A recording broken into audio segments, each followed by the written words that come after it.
Päivän kuvaukset on nyt purkissa ja tänään on mun vuoro kokata mun ihanalle tiimille henksuruoka.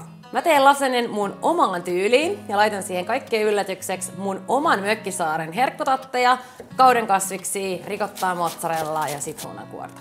Mä käytän tähän ruokaan eleplanttia, joka korvaa kokkaamisessa niin perinteisen oliiviöljyn kuin klassisen voinkin. Plussaa tulee ehdottomasti siitä, että on täysin kasvipohjainen, kotimainen tuote, eli sopii kaikille.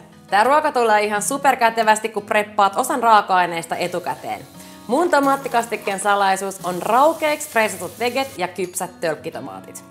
Bechamel voi kuulostaa vaikealta, mutta on oikeasti tosi simppeli. Luota ittees. Kypsänä jauhot rauhassa eleplantissa ja lisää sit maito ja sekoita sileeksi.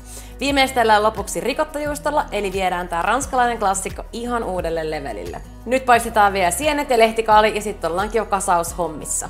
Ai, näyttää ihan superherkulliselta. 200-asteinen uuni, 40-50 minuuttia. Tehdään bonuksena vielä juurileivälle maustetahna.